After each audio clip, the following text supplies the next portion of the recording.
Saya dapat data kemarin, ternyata yang paling banyak buat masalah di jalan raya itu adalah Pajero sama Fortuner.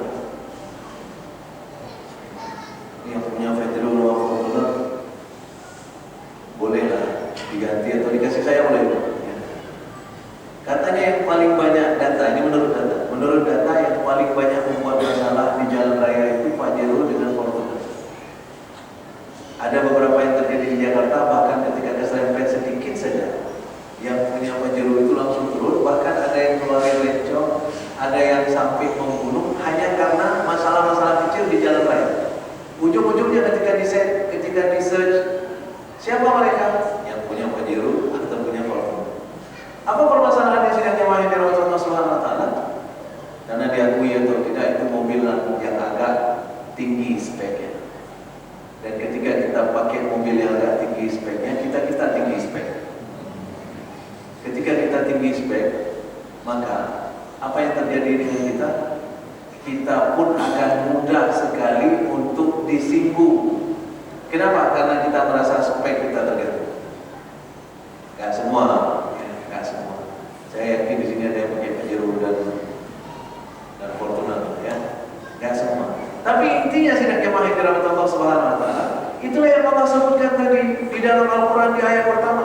Jadi ketika Allah suruh baca, maka bacaan yang kalian baca itu untuk membuat kalian bertahan sebagai anak, sebagai hamba yang hanya dari segumpal darah saja. Nggak boleh lupa dengan asal kita. Sejauh mana kita pergi, sehebat apapun kita punya ilmu, sehebat apapun jabatan yang kita naiki, tetap kita ini adalah anak. Kita ini hanya segumpal darah saja. Allah SWT. Itu sebabnya Allah ingatkan dari awal. Ya, dari awal Allah ingatkan. Maka di dalam surat Al-Baqarah tadi yang dibaca oleh Qari disebutkan Syahrul Ramadan alladzi unzila fihi al-Qur'an hudan lin-nasi wa bayyinatin minal huda wal furqan. Hudan lin-nas, petunjuk bagi manusia, wa bayyinatin minal huda, penjelasan terhadap petunjuk yang kalian terima itu, wal furqan, dan pembeda. Apa yang pembeda? Salah satu yang Allah ingin kita bedakan adalah kita harus tahu beda makhluk dengan Tuhan. Kita harus tahu makhluk dengan Tuhan bedanya di mana. Ada banyak sekali orang-orang yang kadang-kadang lupa bahwa dia makhluk, menyangka bahwa dia Tuhan. Kapan? Kata-kata pokoknya pernah dengar ya? Pokoknya, aku nggak mau tahu pokoknya. Itu orang yang seperti itu, lupa dia hamba. Dia pikir dia Tuhan, dia bisa menentukan apa yang dia inginkan. Tidak bisa tidak dimahami dalam Allah SWT. Kondisi-kondisi sesederhana itu pun sebenarnya menyiratkan perasaan kita sendiri. Apa yang kita rasa di dalam. Maka sidang jemaah yang dirahmati Allah, kondisi ini menjadi salah satu yang kita harus pikirkan, yang harus kita keep in mind istilahnya. Kita jaga betul-betul konsep hamba yang kita miliki ini jangan pernah keluar dari situ. Itulah yang Allah bilang tadi, kalla innal insana la yatgha. Sekali-sekali tidak, manusia sering sekali akan keluar dari batasnya. Batas apa? Batas penghambaannya. Kapan itu terjadi? Ketika dia merasa sudah hebat, sudah cerdas, atau sudah tidak perlu lagi bantuan orang-orang di sekitarnya. Maka kadang-kadang berada dalam kesulitan itu menyadarkan. Dan Allah dengan sengaja memberikan kesulitan kepada kita kadang-kadang untuk membuat kita kembali teringat bahwa kita adalah hamba saja. Al-alaq tadi. Kata Allah di dalam Al-Quran salah satunya adalah wala nuziqannahum minal adzabil adna dunal adzabil akbar la'allahum yarji'un. Kadang-kadang Allah timpakan kepada kita azab-azab yang terkesan kecil sebelum datangnya azab-azab besar. Untuk apa Allah lakukan itu? La'allahum yarji'un, supaya mereka kembali ingat siapa mereka sebenarnya. Dan sidang jemaah yang dirahmati Allah Subhanahu wa taala, hari ini timbul fenomena baru. Apa fenomena baru?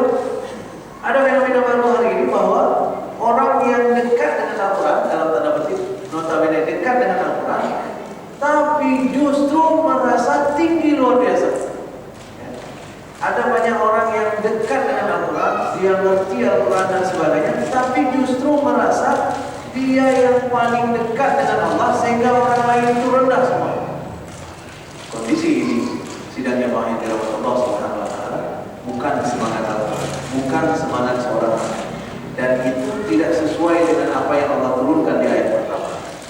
Karena di ayat pertama belum apa-apa Allah sudah sebutkan kita ini al-alam saja, tak lebih dari segumpal darah, dan segumpal darah itu untuk semua orang gumpal darahnya sama. Jemaah sidang Isya, tarawih dan witir yang dirahmati Allah Subhanahu wa taala. Maka di dalam bulan Ramadan seperti ini, ketika Al-Quran kita peringati turunnya ke bumi dibawa oleh Jibril kepada Muhammad SAW, adalah momentum yang tepat sebenarnya untuk lebih banyak lagi memahami apa yang tersebutkan di dalam Al-Quran. Karena seperti yang kita sebutkan di awal tadi, Allah sebenarnya tidak hanya menuntut kita untuk membaca tulisan. Maka kalau kita lihat di dalam Al-Quran sendiri, nama Al-Quran itu minimal ada 10 macam yang tersebut di dalam Al-Quran. Jadi bukan saja bacaan, tapi hari ini Al-Quran itu sering sekali hanya terbatas pada bacaan. Makanya namanya Al-Quran. Apa arti Al-Quran? Bacaan. Maka orang hari ini berlomba-lomba untuk membaca Al-Quran. Kenapa? Karena itu bacaan. Betul, tapi cuma satu. Jadi Al-Quran sebagai bacaan itu hanya 1/10 dari fungsi. Selain bacaan, Al-Quran itu ada Al-Bayan yang menjelaskan bacaan yang kita baca. Apalagi Al-Mubarrak yang diberkahi oleh Allah Subhanahu wa taala, Al-Majid yang mulia, Asy-Syifa penyembuh. Ya, Asy-Syifa penyembuh. Yang penyembuh ini sudah banyak orang yang mempraktekkan dan berhasil, alhamdulillah. Salah satunya masih hidup sampai sekarang, itu ada dosen di Universitas Syekh Kuala. Ada dosen di Universitas Syekh Kuala, sampai sekarang masih hidup beliau. Saya tidak sebutkan namanya, mungkin beliau nggak suka. Ya. Tapi iktibar buat kita kasih kisahnya saja. Beliau kena hepatitis. Kalau tidak salah hepatitis C, hepatitis yang bahaya yang tidak sembuh lagi. Ya. Hepatitis C. Dan beliau datang ke salah satu dokter terbaik di Banda Aceh. Saya akan sebut juga nama dokter. Ya. Salah satu dokter terbaik di Banda Aceh. Sudah diperiksa sama sekali. Apa kata dokter? Ini mohon maaf Pak, saya harus sampaikan dengan jujur bahwa sepertinya Bapak tidak akan bertahan lebih dari 3 bulan lagi. 3 bulan lagi istilahnya meninggal. Kenapa? Karena hepatitisnya sudah berat sekali. Beliau karena tahu sudah mau meninggal, dengan ikhlasnya beliau setiap pagi membaca Al-Quran 1 juz saja. 1 juz saja dibaca Al-Quran. Tapi kemudian ditaruh air di depannya, air putih di depan, baca Al-Quran 1 juz setiap pagi. Kemudian air itu diminum tiap pagi seperti itu. Sebenarnya tidak bermaksud untuk merajah air itu sebenarnya. Ya. Beliau hanya mau ngaji air itu, kalau nanti setelah ngaji sakit kerongkongan mau minum. Rencananya seperti itu. Apa yang terjadi sidangnya main dalam Allah?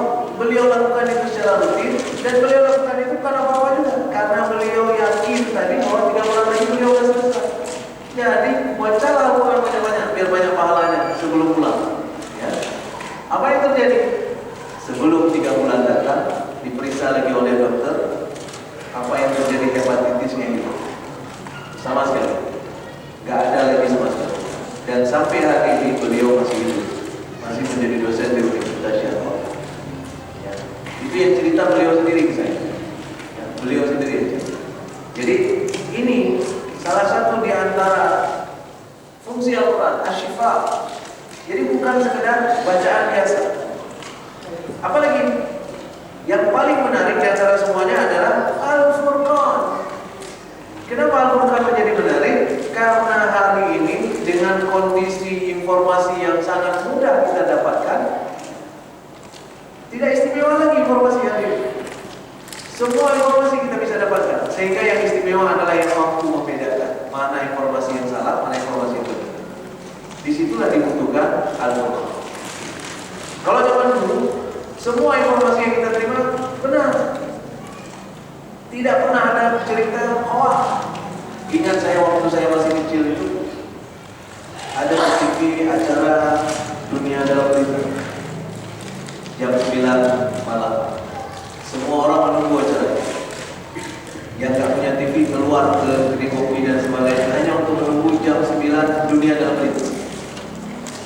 Nah pada saat itu berita yang ada di dalam Dunia Dalam Berita itu didengar habis-habisan oleh orang karena informasi itu mahal. Ditunggu habis-habisan, mahal, informasinya mahal. Hari ini informasinya sangat murah. Apa yang mahal hari ini? Al-Furqan. Al-Furqan yang mahal hari ini. Yang menyaring berita yang benar dengan yang salah, itulah yang mahal hari ini. Jangankan berita, orang aja susah kita bedakan. Kalau jalan di jalan kita nggak tahu itu laki atau perempuan. Kalau dulu kita tangkap kalau laki dengan perempuan itu kita tangkap. Kalau khalwat laki dengan perempuan kita tangkap. Hari ini laki dengan laki harus tangkap. Jadi kalau duduk dalam gelap laki dengan laki itu kita tangkap. Kalau dulu duduk laki dengan laki dalam gelap biasa aja. Kalau sekarang itu pun harus tangkap. Jadi susah sekali hari ini untuk membedakan. Susah sekali. Kalau dulu yang berbicara kemaksiatan itu jelas orang, tampangnya pun jelas.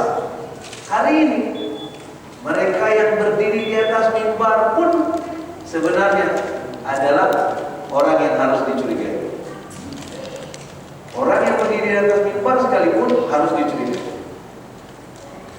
Saya ada satu teman saya yang ingin belajar politik waktu itu. Dia tanya ke saya, bagaimana cara membaca politik sekarang ini? Rasanya aneh sekali. Saya arahkan dia untuk menonton 3 film yang berisi skema konspirasi politik. 3 film. Saya suruh nonton sama dia, nonton sampai habis 3 film. Setelah dia nonton, dia datang lagi ke saya. Dia bilang begini, oh, ngeri sekali rupanya ya. Sehingga kita susah sekali untuk percaya kepada orang-orang. Bahkan orang yang paling kita percayai pun ternyata dialah yang menjadi dalang dari semua kejahatan. Terus apa kata saya?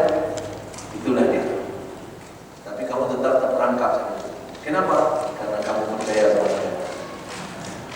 Karena dia menonton film yang saya suruh nonton, berarti dia percaya sama saya. Dalam masa yang seperti hari ini, tidak ada lagi orang yang pantas dipercayai. Itu sebabnya disinilah kita harus kembali lagi ke rukun iman. Maka tidak ada di dalam rukun iman percaya sama orang. Di dalam rukun iman percaya sama Allah, percaya sama malaikat, rasul dan sebagainya. Tidak ada percaya sama orang. Kenapa? Karena orang memang tak pantas dipercaya. Kapan kita baru bisa percaya kepada orang itu? Kalau dia terhubung dengan Al-Quran. Dan Al-Quran, kalau dekat kita dengan Al-Quran, memang langsung Al-Quran itu bisa menjadi sensor untuk setiap apa yang kita lihat dan apa yang kita dengar. Allah akan bantu kita untuk menyensor segala sesuatu dalam kehidupan. Tapi dengan catatan, kalau kita dekat dengan Al-Quran, kalau kita jadikan Al-Quran itu sesuatu yang memang kita amalkan setiap hari. Rasul SAW disebut oleh Aisyah sebagai Al-Quran berjalan. Rasul SAW. Itu maknanya apa? Tidak ada bagian dari Al-Quran yang Rasul tidak amalkan. Semua Rasul amalkan. Dan Rasul bisa membedakan mana yang salah dan mana yang benar. Salah satu di antara sahabat Rasulullah SAW yang dikenal Al-Faruq adalah Umar bin Khattab. Sama kasusnya. Siapa Umar bin Khattab? Adalah orang yang sangat dekat dengan Al-Quran. Kalau kita dekat dengan Al-Quran, maka insya Allah kita akan mendapatkan Al-Furqan di dalam tubuh kita. Dan mudah bagi kita insya Allah untuk menyeleksi mana yang salah, mana yang benar. Karena hari ini yang kita lihat, yang kita dengar, yang kita makan, yang kita saksikan, itu banyak sekali yang harus kita saring, yang harus kita buang. Banyak sekali. Dan siapa yang harus menyaring itu? Al-Furqan. Dan siapa Al-Furqan itu? Al-Furqan itu salah satunya disebut sebagai nama Al-Quran. Maka kalau seandainya hari ini kita hanya membaca saja Al-Quran, itu baru 1/10 dari fungsi Al-Quran yang kita laksanakan. Ada banyak sekali di dalamnya Al-Quran itu yang harus kita pahami dengan benar, supaya fungsi-fungsi yang lain bisa jalan. Fungsi yang lain bisa jalan. Tapi lagi-lagi karena Al-Quran itu tidak berdiri sendiri, Al-Quran itu adalah kalam Allah, maka Al-Quran itu hubungan kita dengan Allah Subhanahu wa Ta'ala. Para ulama kalau ingin berbicara dengan Allah, mereka sholat. Salah satu yang mempraktekkan itu adalah Hasan Al-Basri. Hasan Al-Basri kalau ingin bertanya sesuatu kepada Allah Subhanahu wa Ta'ala, dia sholat. Kalau dia ingin kemudian mendapat jawaban dari pertanyaannya, dia buka Al-Quran secara asal, dan dia akan dapat. Ada orang Singapura, lupa saya namanya, Herat Shah. Dia diajarkan oleh teman-temannya tentang Islam, diajak masuk Islam dan sebagainya. Singkat cerita, dia sudah berada di persimpangan untuk mau masuk ke dalam Islam, tapi dia belum yakin lagi dengan Islam. Sehingga malam harinya dia bermimpi. Apa mimpinya? Di dalam mimpinya itu datang seseorang berbaju putih, senyum dia. Kemudian orang dalam mimpi ini berkata kepada dia, "Brother, when you will become our family?" Saudaraku, kapan engkau akan menjadi keluarga kami? Dia pikir, alah, ini kan cuma mimpi. Paling-paling karena aku sudah terobsesi sekali dengan agama, maka sampai terpikir-pikir terbawa ke tidur. Besoknya dia duduk di kantin bersama salah seorang temannya yang orang Islam, namanya Ibrahim. Si Ibrahim ini tiba-tiba bertanya, "Aku dengar kamu sudah mulai mempelajari dan membaca buku-buku Islam." "Oh ya, benar." Dan ditutup dengan kata-kata oleh Ibrahim, "So brother, when you will become our family?" Terkejut dia. Kenapa? Kalimatnya persis sama seperti yang dimimpi. Dia pikir, oke, ini kebetulan. Gak jadi juga. Beberapa hari kemudian dia dapatkan lagi mimpi persis sama seperti yang sebelumnya. "Brother, when you will become our family?" Sehingga malam itu dia bangun. Dia bilang sama Tuhan, "Tuhan, aku ingin ditunjukkan kalau Engkau betul-betul benar, maka aku ingin ditunjukkan ya Tuhan." Dia belum sebut Allah, dia sebut Tuhan saja. "Aku ingin ditunjukkan bahwa itu betul-betul adalah kebenaran." Karena dia orang Nasrani, maka yang pertama sekali dibuka adalah kitabnya, kitab Nasrani. Maksud dia adalah bahwa karena dia sudah mulai meragukan, dia ingin buka kitab, nanti kitab itu langsung nanti tersebut, "Ini kebenaran, jangan ragukan." Dia pengennya seperti itu. Dia buka lagi. Begitu dibuka Injil, 3 kali dia buka. Dibuka pertama tidak sesuai jawaban, tutup lagi, buka lagi, ya, buka secara acak, tidak sesuai juga jawaban, tutup lagi sekali lagi, buka lagi, tidak sesuai dengan jawaban. Akhirnya dia berpikir, aku akan coba di Al-Quran. Maka dia cobalah Al-Quran. Bukaan pertama di Al-Quran, dia muncul di surat Al-Hajj ayat, sebentar saya cari ayatnya, ayat 54. Ayat 54. Surat Al-Hajj ayat 54. Apa bunyinya? Ini Herat Shah langsung yang cerita. Ya. Di channel dia di YouTube dia langsung cerita bagaimana perjalanan dia masuk ke Islam. Apa ayatnya? Tadi lihat baik-baik bahwa dia bertanya kepada Tuhan walaupun dia belum masuk Islam. Kemudian dia buka, karena ini Al-Quran adalah kalam Allah, ini adalah kalimat Allah. Semua pertanyaan kita akan ada jawaban di dalamnya. Kata Allah di dalam surah Al-Furqan, "Wala ya'tunaka bimathalin illa ji'naka bil haqqi wa ahsana tafsir." Tidak ada satupun pertanyaan yang akan datang kepada kamu kecuali ada jawabannya di dalamnya. Bahkan tafsirannya pun ada. Semua ada jawabannya di dalam. Maka dia coba, dia buka. Halaman pertama yang terbuka adalah Al-Hajj ayat 54. Apa bunyinya? Bunyinya di Al-Hajj ayat 54 adalah, وَلِيَعْلَمَ الَّذِينَ أُوتُوا الْعِلْمَ أَنَّهُ الْحَقُّ مِنْ رَبِّكَ. Apa kata Allah Subhanahu wa taala? Agar orang-orang yang telah diberi ilmu tahu bahwa ini adalah kebenaran dari Tuhan. Terkejut dia. jawaban yang aku mau. Lagi-lagi dia bilang, alah ini kebetulan, tutup lagi Al-Quran, buka sekali lagi. Buka sekali lagi, kali ini dia dapat surat Fussilat ayat ke-53. Apa bunyinya? Bunyinya, sanurihim ayatina fil afaqi wa fi anfusihim hatta yatabayyana lahum annahul haqq. Apa kata Allah? Kami tebarkan bukti-bukti eksistensi kami di setiap sudut, bahkan pada tubuh kamu sendiri, sampai kamu yakin ini adalah kebenaran. Sudah 2 kali dia tersungkur, dia bersujud, kemudian dia berkata, aku mohon ampun, aku memujimu. Bangunkah engkau menerima aku sebagai salah satu hamba? Besoknya dia masuk Islam. Sekarang namanya Firdaus, ya, Firdaus. Dan yang menarik adalah setelah dia masuk Islam, hanya setahun setelah dia masuk Islam, dia sudah mampu berdakwah, sudah mulai hafal Quran. Baru setahun masuk Islam, dia berduduk. Kita sudah berapa lama dalam Islam? Kita sudah berapa lama dalam Islam? Bahkan kita masih hanya menggunakan Al-Quran sebagai sekedar bacaan Quran. Itu pun salah baca.